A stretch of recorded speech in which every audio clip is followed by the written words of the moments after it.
This is the moment the signal died. If you were watching Fox News last night at 9 p.m. Eastern, you witnessed something that hasn't happened in 10 years. You witnessed the end of the symbiotic relationship that built the modern American right. President Trump was standing at the podium in the briefing room, red-faced, shouting about law and order, and trying to justify the catastrophic events that had just unfolded in Dallas. He was mid-sentence railing against criminal pastors and sanctuary cities when the unthinkable happened. For 3 seconds, there was dead air. No sound, no image, just the void. And when the picture came back, it wasn't the President of the United States. It wasn't the White House seal. It was the Fox News studio in New York.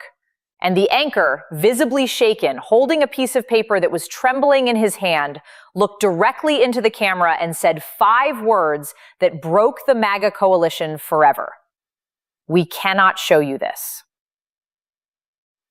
He didn't say, "We are having technical difficulties." He didn't say, "We lost the feed." He said, "We cannot show you this." Why? Because what the president was defending and what the Murdoch empire has decided it can no longer defend was the turning of an American house of worship into a literal war zone. As of this morning, Thursday, January 29th, 2026, the truce is over. Rupert and Lachlan Murdoch have pressed the nuclear button on the Trump presidency. The New York Post cover this morning is not a pun. It is not a joke. It is a single black and white photo of a tear-gassed child being carried out of a church with one word in blood red font: unforgivable. The Wall Street Journal editorial board has called for the president's resignation. And Donald Trump, he is currently locked in the residence, reportedly smashing electronics, trying to call into Fox and Friends, only to find that his number, the most famous number in the world, has been blocked. In this deep dive special report, we are going to break down the Holy Grace massacre in Dallas that forced Fox to turn. We are going to analyze the Murdoch calculus, why they chose this moment not to execute the betrayal. And we are going to look at the terrifying reality of a president who has lost his megaphone, his money, and his mind all in the same week. The king has no clothes, and now he has no camera. To understand the media betrayal, you have to understand the violence that triggered it. This wasn't a standard ICE raid. Pause. This was a siege. The target was the Holy Grace Tabernacle in Dallas, Texas. This is not a liberal church. This is not a woke institution. It is a massive, conservative, evangelical megachurch with 15,000 members. It is the heart of the Texas GOP base. Pastor Jeremiah Walls has prayed with Trump in the Oval Office. But Pastor Walls had a secret. For the last 6 months, as the mass deportation raids intensified, he had opened the church's massive basement gymnasium to shelter undocumented families, mostly mothers and children who were terrified of the Trump force squads. He called it the Jericho Sanctuary. Yesterday afternoon at 4:30 p.m., the Federal Rapid Response Team, the same unit that shot Sarah Jenkins in Minneapolis, arrived. They didn't knock. They didn't serve a warrant to the church elders. They used an armored personnel carrier, APC, to breach the front gates of the church complex while the youth choir was practicing.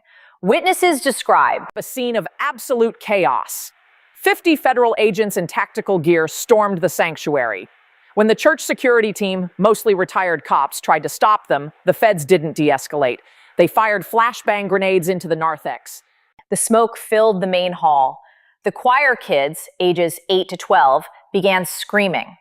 Pastor Walls ran out to the steps holding a Bible, begging them to stop.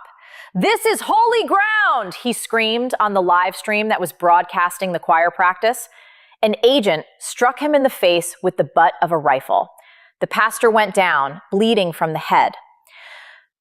But the worst was yet to come. The agents breached the basement. They used tear gas in an enclosed space filled with women and toddlers. Panic ensued. A stampede toward the single exit. Dozens were trampled.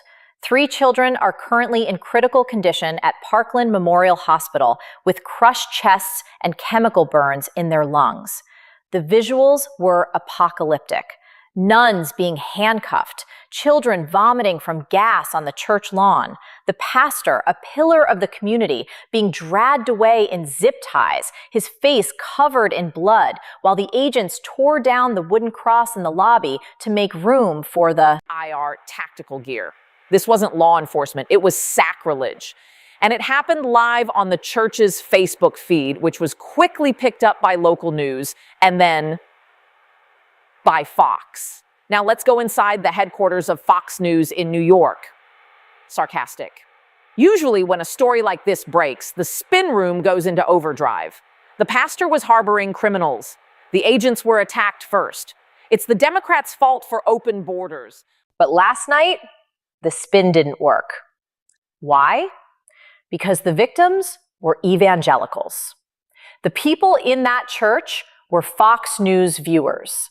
The pastor was a Fox News guest. You cannot spin an attack on your own audience. According to leaks from Vanity Fair and the Drudge Report, a conference call took place at 5 p.m. between Lachlan Murdoch, CEO, Suzanne Scott, Fox News CEO, and the top anchors. Lachlan Murdoch reportedly said, "We are not defending this. This is a bridge too far. He attacked a church in Texas. If we defend this, we lose the Christians." It was a cold, calculated business decision. They looked at the Japan crash, which hurt their advertisers. They looked at the nurse shooting, which hurt their suburban ratings. And they looked at the Holy Grace raid, which killed their religious credibility. They realized that Donald Trump had become a liability to the Fox Corporation. The order went down, cut him loose. The 9 p.m. bro. Broadcast was the execution.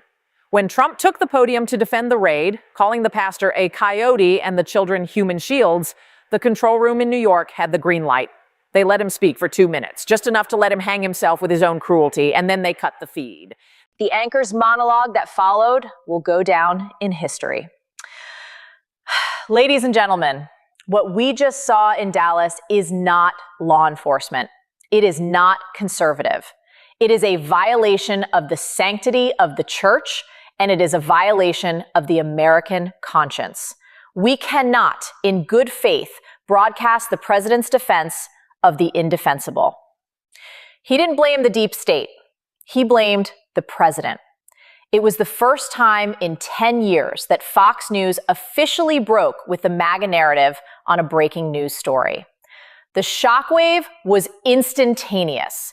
If Fox News was the slap in the face, the print media was the knife in the back.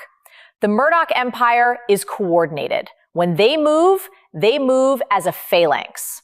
The New York Post. This is Trump's favorite paper. He reads it every morning. It is his hometown tabloid. Today's cover is devastating.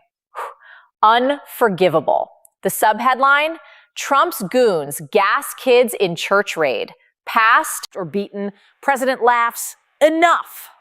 The editorial inside is titled The Madman in the High Tower. It calls him unhinged, dangerous, and unworthy of the office. It brings up the asset seizure, mocking him as a fake billionaire who destroys churches because he can't build anything himself. The Wall Street Journal. This is the voice of the money. The editorial board, which has been skeptical of Trump's tariffs but supportive of his judges, went full scorched earth. Headline, The End of Order. The text reads, "A president who cannot distinguish between a drug cartel and a Sunday school is not fit to command the executive branch. The raid in Dallas was a gross abuse of federal power that violates the core tenets of religious liberty. Combined with the economic malpractice of the Japan crisis, Mr. Trump has proven himself to be an agent of chaos. The Republican Party must intervene before there is nothing left to save." They didn't just criticize the raid, they linked it to the economy. They are telling the donors he is bad for business and bad for religion. Dump him. This is the signal the Senate Republicans were waiting for. Mitch McConnell's successor doesn't take orders from Trump. He takes orders from the Wall Street Journal editorial page. Now that the Journal has turned, the Senate is free to turn. Size. The reaction inside the White House was, predictably, nuclear. We have sources in the West Wing telling us about the scene in the residence last night. Trump was watching Fox when the feed cut. He thought the TV was broken. He threw the remote. When the anchor started criticizing him, he went pale. He screamed, shouting, "Get Lachlan on the phone! Get Hannity!" He tried to call. And this is the detail that is driving him insane. They didn't pick up. For 10 years, Donald Trump has had a direct line to the Fox hosts. He could call into the shows live. He was the executive producer-in-chief. Last night, he was sent to voicemail. He tried to call the control room. Blocked. He tried to call Rupert Murdoch's personal cell. Disconnected. The realization hit him. He has been deplatformed by his own propaganda machine. Without Fox, he cannot reach the boomer base. He cannot spin the narrative. He is just a man shouting at a camera that isn't broadcasting. So he went to Truth Social. At 11 p.m., the posts started. The globalist Murdochs have betrayed the movement. They are working for the Democrats. Lachlan is a rhino. Fox is dead. Watch OAN. Watch Newsmax. He posted the personal phone number of the Fox anchor who cut him off, which was quickly taken down by moderators. Yes, even Truth. Social moderators are panicking. But here is the problem. OAN and Newsmax have 10% of the audience of Fox, and Truth Social is an echo chamber. He needs Fox to reach the swing voters. He needs Fox to reach the donors. By declaring war on Fox, he is severing his own jugular vein. Why did Fox do it? Why take the risk? Because of the evangelical fracture. The Holy Grace raid was a strategic error of titanic proportions. Trump assumed the evangelicals would stick with him no matter what. He gave them the Supreme Court. He thought he owned them. But attacking a church crossed the line of God versus Caesar. We are seeing prominent evangelical leaders, Franklin Graham types, the people who laid hands on him in 2016, issuing statements of condemnation. The state has no right to enter the house of God with weapons. Tear gassing children in a sanctuary is an act of evil. Fox News saw this data. They saw the internal polling. If they defended the raid, they would lose the Bible Belt. If they attacked Trump, they might lose the MAGA diehards, but they would keep the churchgoers. They chose the church. This creates a split in the Republican base that cannot be healed.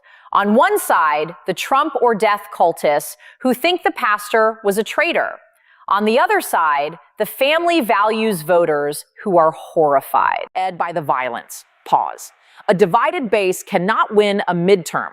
A divided base cannot stop an impeachment. The legal ramifications of the raid are already hitting the docket. The American Center for Law and Justice, ACLJ, a massive conservative legal group, has announced they are representing Pastor Walls. They are suing the federal government for violation of the First Amendment, free exercise of religion, violation of the Fourth Amendment, unreasonable search and seizure, excessive force. This isn't the ACLU suing Trump. This is his own lawyers suing him. Jay Sekulow, who defended Trump in the first impeachment, is now giving press conferences condemning the raid. The Constitution does not end where the president's ego begins, Sekulow said this morning. This lawsuit will drag out. We will see discovery. We will see body cam footage of agents hitting a pastor. Every day this is in the news is a day Trump loses support. And Fox News will cover the lawsuit. They will cover it as a religious liberty crusade against a tyrannical government. Trump has handed them the perfect narrative to destroy him with conservative talking points. Let's look at the business side. Fox Corporation stock has been volatile. Advertisers were getting nervous about the Civil War rhetoric. MyPillow ads aren't enough to sustain a network. They need pharma. They need auto. Those advertisers don't want to be associated with a nurse killer. Are a church raider. Lachlan Murdoch is a businessman. He sees the wipeout poll. He sees the Make America Go Away movement. Size. He knows Trump is a sinking asset. The goal of Fox is not to elect Trump. The goal of Fox is to make money. Trump used to be good for business. Now he is bad for business. The Japan crash hurt Fox's bottom line too. The calculation was simple. Dump the toxic asset before he takes the network down with him. They are pivoting to the next generation. Watch who they book tonight. DeSantis, Kemp, Youngkin, the sane Republicans. They are auditioning the replacement. They are telling the audience, Trump was great, but he's lost his way. Here is the new guy. There is a rumor of a hot mic recording from the Fox control room during the blackout. Audio supposedly leaked to The Intercept captures the producers shouting, "Cut him! Cut him now! He's calling the pastor a terrorist! We can't air this!" Sir, the White House is calling. Tell them to go to hell. We are not airing a manifesto. If this audio is authenticated, it proves that the break was emotional and immediate. It wasn't just a corporate memo. It was human disgust. The producers in that booth have a line. Trump crossed it. It humanizes the media machine. Even the propaganda arm has a breaking point. We need to analyze the footage from inside the church. It looks like Gaza. It looks like Ukraine. Pews overturned, stained glass shattered by rubber bullets, a baptismal font knocked over, water mixing with blood on the floor. This imagery is potent. For conservative Americans, the church is the center of life. Seeing it desecrated by federal agents wearing police patches breaks the back the blue conditioning. They can't back this blue. This forces a cognitive dissonance that breaks the MAGA spell. If the police are attacking the church, are the police the bad guys? Once you ask that question, the whole worldview crumbles. So, where are we? Trump is in the bunker. His Twitter is shouting into the void. His TV network has turned on him. His paper has turned on him. His church has turned on him. He is the most famous man in the world, and he has never been more invisible. Without the amplifier of the Murdoch media, Trump is just a man in a room screaming at clouds. The echo chamber has been breached. Reality is flooding in. And the reality is the raid on Holy Grace was the end of the holy alliance between Trump and the right. He traded the church for the police state. And in America, you never bet against the church. Subscribe. We will be covering the lawsuits. We will be covering the primary challenges that are about to start. Whispers, the king is dead. Fox News just buried him. Watch Ron DeSantis, or the 2026 equivalent. He is on Fox tonight. He will condemn the raid, but he will do it carefully. He will say, I would never let feds attack a Texas church. I believe in states' rights.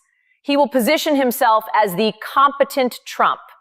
The Murdochs are going to pour billions of dollars of free airtime into the alternative. They will build the new savior in real time, right in front of Trump's face. And Trump will have to watch it from his residence, unable to call in and stop it. It is the ultimate torture for a narcissist, watching your replacement being groomed on your own show. Trump is telling people to watch OAN, but OAN has distribution problems. It isn't in every airport. It isn't in every waiting room. Fox is the ambient noise of America. If Trump loses the ambient noise, he loses the casual voter. He keeps the cult, but he loses the country. And you can't govern with 30% of the country, especially when you just tear gas the other 70%. There is a final terrifying angle. Trump might try to use the FCC to revoke Fox's license. He has threatened it before. They are broadcasting lies, treason. If he tries to shut down a major news network because they criticized him, that is the end of the First Amendment.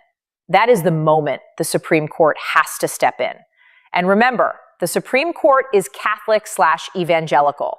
They saw the church raid too. They are not going to save him this time. Gorsuch, Barrett, Kavanaugh, they are religious. They are horrified. Trump has no allies left on the bench for this fight. The ICE war zone wasn't just a raid. It was the moment the conservative movement decided to survive Donald Trump rather than die with him. The divorce is final. and Trump is not getting custody of the base.